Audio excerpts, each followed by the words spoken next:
समाजमा वाङ्मयको ज्योति फैलाउँदै संस्कारमा साहित्यको पुष्प मौलाउँदै आउँछन् पुष्प मौलाउँदै।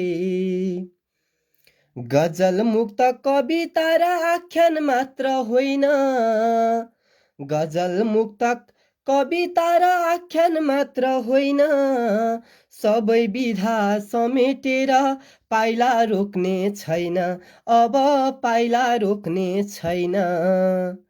विसङ्गति कुरीतिको फाल्दै फाल्दै जहर, विसङ्गति कुरीतिको फाल्दै फाल्दै जहर, दोस्रो वर्ष प्रवेश गर्यो साहित्यको कहर, आज साहित्यको कहर, दोस्रो वर्ष प्रवेश गर्यो साहित्यको कहर।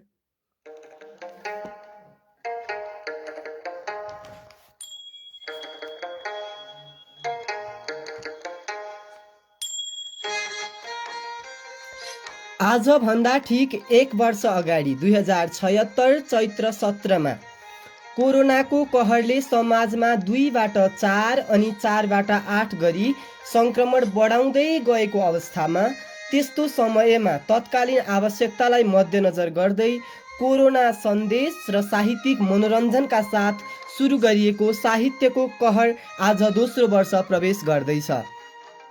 हेरौँ न त फर्केर कस्तो रह्यो हाम्रो यो 1 वर्ष। सुरुमा 1, 2 अनि 5, 7 गरेर कोरोनाको संक्रमण बढ्दै गरेको अवस्था थियो। 1 जना बढ्यो रे, 2 जना बढ्यो रे, ओहो आज त 7 जना बढ्यो रे भन्दै 1, 2 जना बढ्दैमा हामीहरू थर्कमान हुन्थ्यौँ। हामीहरू डराएर थुरथुर काँप्थ्यौँ, ओखो कोरोना लागेर मरि पो हाल्ने हो कि भनेर। त्यस्तो अवस्थामा संक्रमण बढ्दै बढ्दै गयो। सरकारले नतिजा अनि तथ्याङ्क लुकायो भन्दै कतिले आरोप समेत लगायो सरकारलाई।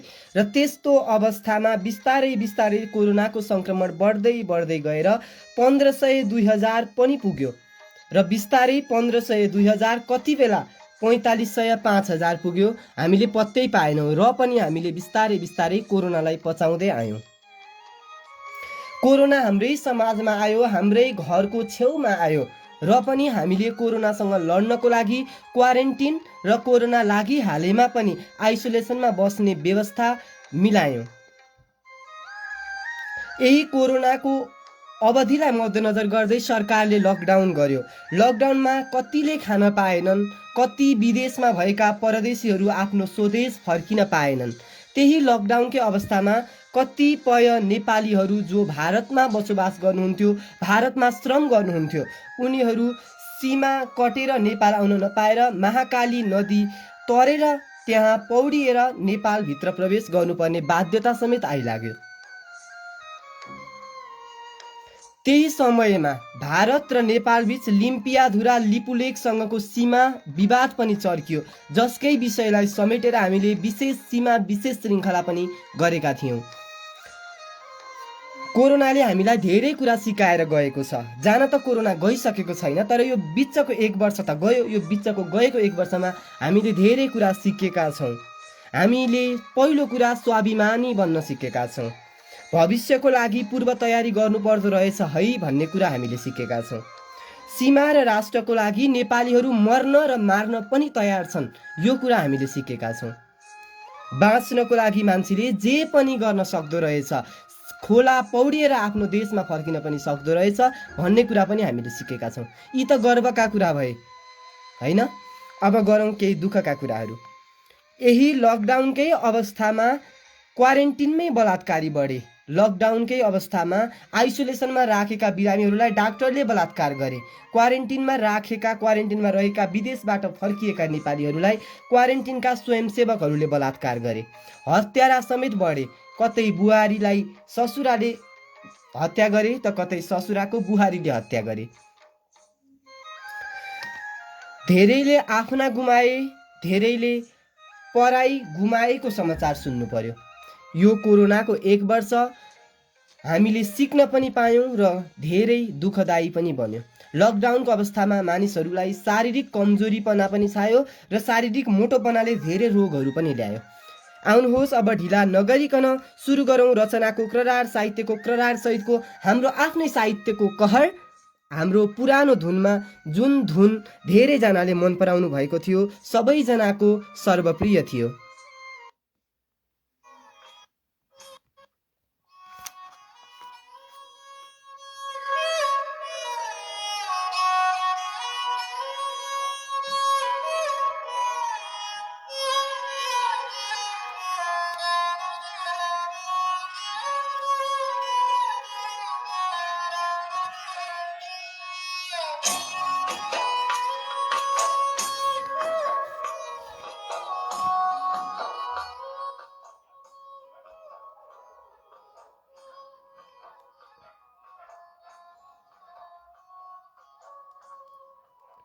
बालापन नभइकन वृद्धावस्था आउँदैन। त्यसैले आजको श्रृङ्खलाको वृद्धावस्थातर्फ पुग्नुभन्दा पहिला सुरु गरौँ बाल्यकालबाट। आज म शार्दुल विकृत छन्दमा आदरणीय सर्जक नेत्र रिजालले धरान सुनसरीबाट लेख्नुभएको बालापन शीर्षकको रचनाबाट यो श्रृङ्खलालाई अगाडि बढाउन चाहन्छु। कृपया सबैजनाले अन्तिमसम्म रहेर साथ दिनुहोला। म कमेन्टतर्फ अवश्य आउनेछु। तपाईँहरूलाई साहित्यको कहर कस्तो लाग्छ कृपया सुनेर साथ दिनुहोला। माटो जीवन पात पत्कर लुगा सैया थियो भूमिमा, माटै सिन्दुर बेहुली प्रणय कि ती सङ्गिनी साथमा। हिँड्थ्यौँ एक निमेष प्रेम रतिका डोरी समाई सँगै, छुट्थ्यो प्रेम तरङ्ग वालपनमा सद्भाव साथी सँगै। छुट्थ्यो प्रेम तरङ्ग बालपनमा सद्भाव साथी सँगै। झाडीमा घर जो निमेष भरमा बन्थ्यो आहात्योपन, घुम्थ्यौँ आपसमा मिलेर वनमा बन्थ्यो मिठो भोजन। थाली पात थिए भने त चमचा सिन्का र झिक्रा सबै, खोजी गर्छ उही सदैव मन यो भेटौँ कहाँ लौ अझै। कति मिठो अनि कति वास्तविकता लेख्नु भएको छ। कसरी खोजेर भेटिन्छ हाम्रो बालापन फेरि जब हामी व्यस्क भइसक्यौँ। दौडन्थ्यौँ यति बेगले पवनले गर्दैन दुसाहस, पौडन्थ्यौँ जलमा समात्न मछली पाहा निकाल्थ्यौँ तब। हुन्थ्यो अङ्ग विशेष समस्त तनमा बुट्टा सरी घाउ जो, हुन्थ्यो त्यो सुखदा उमेर कलिलो भुल्दैन केटो बुढो। हिँड्थ्यौँ पढ्न भनेर हर्षित बनी लान्थ्यौँ छुपाई गुचा, चुङ्गी गोल र पिटु बाँस पटका बन्थे खुसीका कुरा।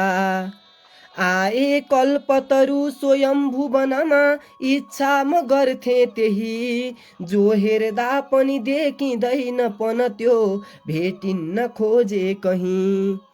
हार्दिक धन्यवाद आदरणीय सर्जक नेत्र रिमालले धरानबाट लेख्नु भएको बालापन शीर्षकको रचना मैले वाचन गरेँ। यहाँहरूलाई कतिको बालापन याद दिलाउन म सक्षम भएँ त्यो त मलाई थाहा छैन। कृपया कमेन्ट गर्नुहोला। हाल म कमेन्टतर्फ लाग्न चाहेँ।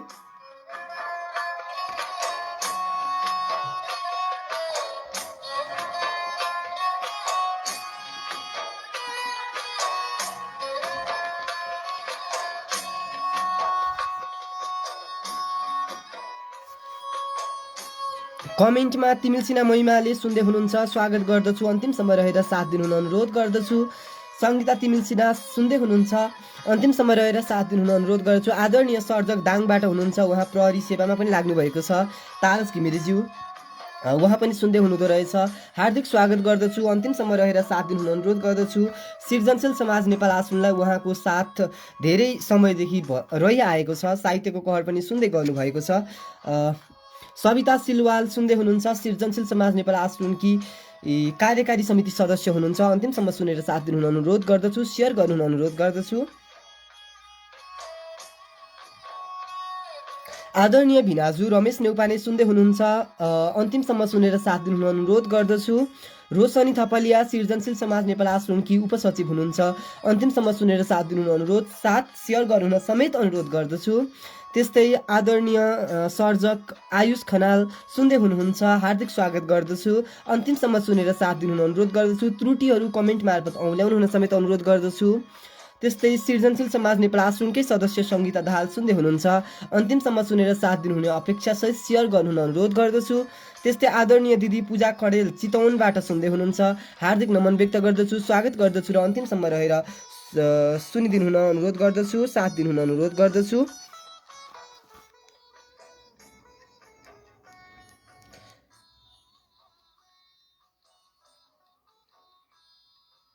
अब म हरिलाल शर्माज्यूले लेख्नुभएको शिखरिणी छन्दको रचना वाचन गर्न चाहन्छु।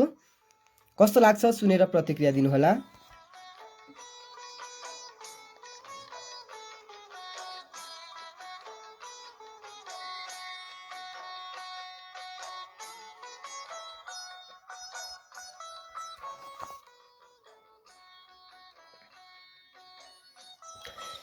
माफ गर्नुहोला, हरिलाल शर्माज्यूको रचना हाल लुक्न गएको छ। यो लुक्न गएको रचना म पछि वाचन गर्नेछु। हालको लागि बसन्त वर्णन शीर्षकमा पञ्चचामर छन्दमा प्राप्त रचना म वाचन गर्न चाहन्छु। आदरणीय सर्जक अनन्त कुमार बस्नेतज्यूले लेख्नुभएको यो रचना म वाचन गर्न चाहन्छु।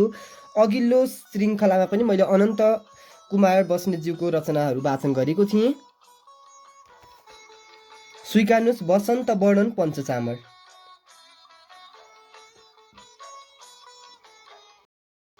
मधेस टार शैलमा बसन्तकै बहार छ, विशाल व्योम पक्षमा विहङ्गकै बिहार छ। फुलेर लाल लाल छन् गुराँस फाँट कन्दरा, सुरम्य रम्य छिन् यहाँ हरा भरा वसुन्धरा।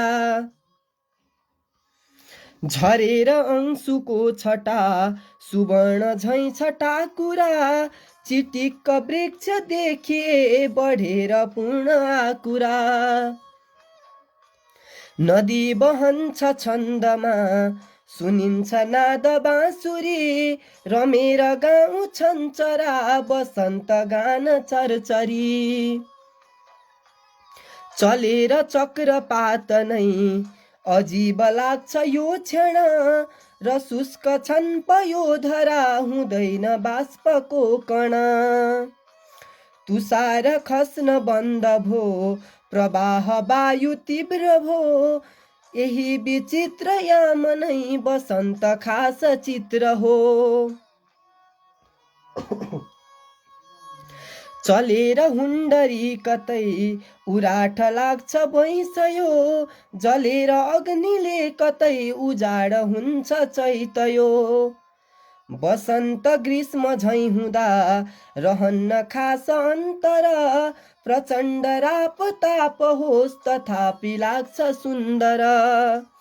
हार्दिक धन्यवाद व्यक्त गर्न चाहन्छु आदरणीय सर्जक अनन्त कुमार बस्नेतज्यूले लेख्नु भएको बसन्त वर्णन शीर्षकको पञ्चचामर छन्दको रचना मैले यहाँहरूलाई वाचन गरेर सुनाएँ। यहाँहरूलाई कस्तो लाग्यो कृपया कमेन्ट गरिदिनुहोला। आज हामी छौँ साहित्यको कहर सिजन 2 को 61औं श्रृङ्खला। 61औं श्रृङ्खला अर्थात् यो हाम्रो दोस्रो वर्ष प्रवेशको श्रृङ्खला हो। आज साहित्यको कहरले दोस्रो वर्ष प्रवेश गरेको छ। हाम्रो साहित्य वाचनको क्रम अगाडि बढ्नेछ केही क्षण विश्रामपछि।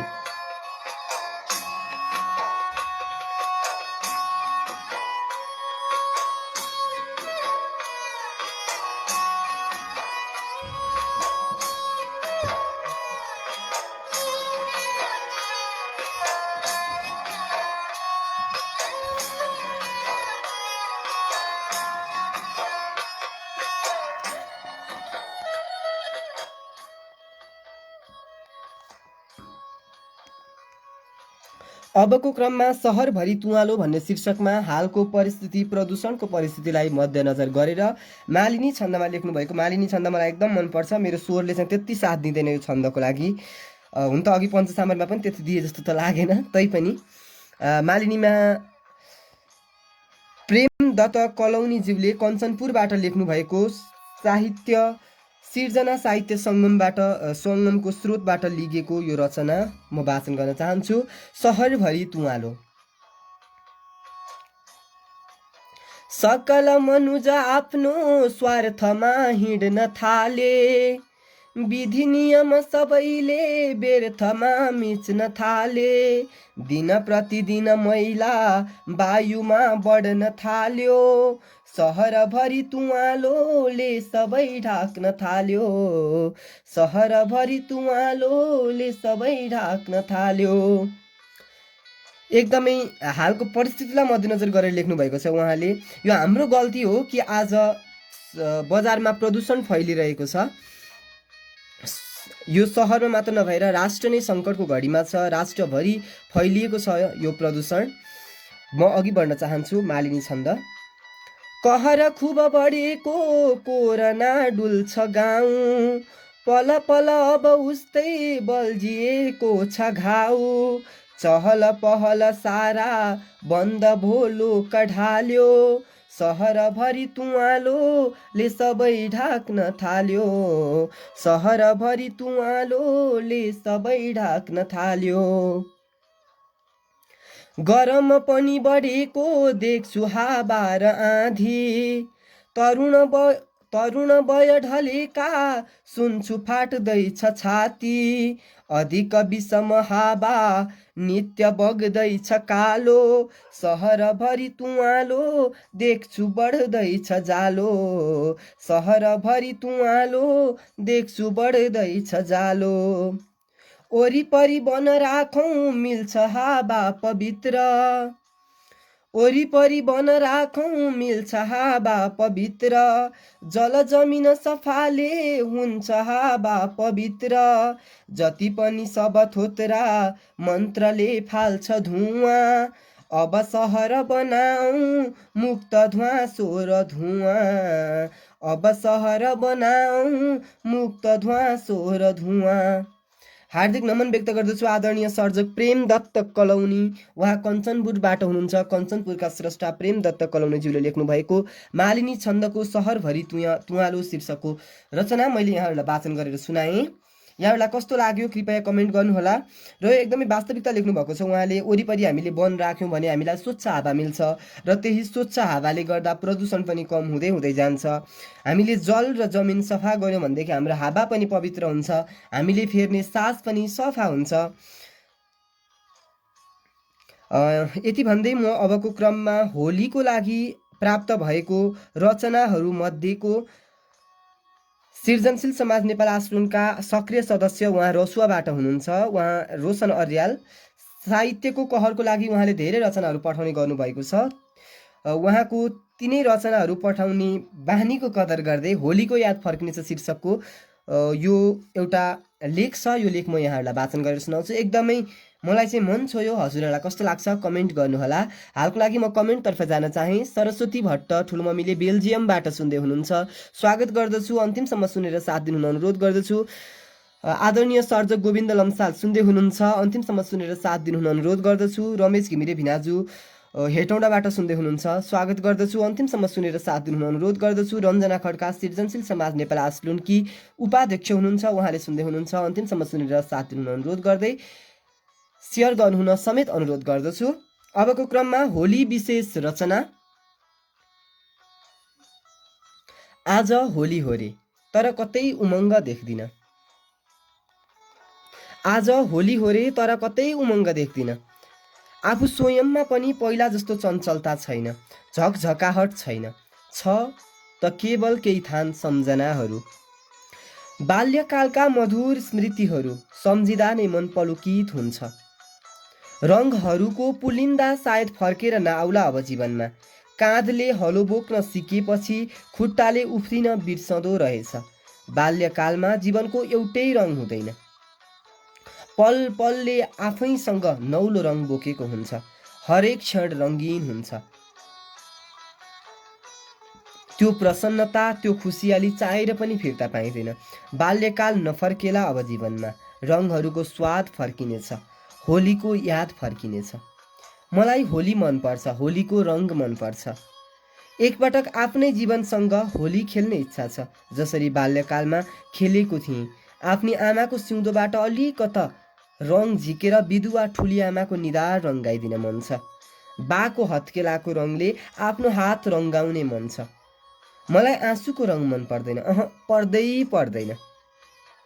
खुसीको रङ पनि क्षणभङ्गुर हुन्छ। मलाई रातो रङसँग खेल्न मन लाग्छ, जसरी खेलेका थिए भक्ति थापाले, बलभद्र कुँवरले र भीमसेन थापाले। जसरी खेलेका थिए मेरा असङ्ख्य पुस्ताले। रातो अर्थात् रगतको रङ, रातो अर्थात् मेरी आमाको निधारको रङ। कैयौँ आमाहरू जसको निधारले सधैँ होली खेल्न पाएन, त्यस्तै निधारहरूसँग होली खेल्न मन छ। तर आज होली खेल्न मैले रातो रङ पाइनँ। श्यामसोय छ जीवन, कालो वा सेतो। कहाँ पाइएला ती पुराना रङहरू? त्यो बाल्यकालको रङ, त्यो प्रसन्नता, त्यो खुसियाली चाहेर पनि फिर्ता पाइँदैन। बाल्यकाल नफर्केला अब जीवनमा। रङहरूको स्वाद फर्किनेछ, होलीको याद फर्किनेछ, होलीको याद फर्किनेछ। हार्दिक नमन व्यक्त गर्दछु आदरणीय सर्जक रोशन अर्यालज्यू, सृजनशील समाज नेपाल आश्रमका सदस्य हुनुहुन्छ र मेरो प्रिय मित्र हुनुहुन्छ। उहाँले लेख्नु भएको होलीको याद फर्किनेछ शीर्षकको रचना मैले वाचन गरेर यहाँलाई सुनाएँ। कस्तो लाग्यो कमेन्ट गर्नुहोला। तपाईहरू पनि आफ्नो रचना साहित्यको कहर सिजन 2 को लागि पठाउन चाहनुहुन्छ भने डिस्क्रिप्सनमा दिएको इमेल, सम्पर्क नम्बर,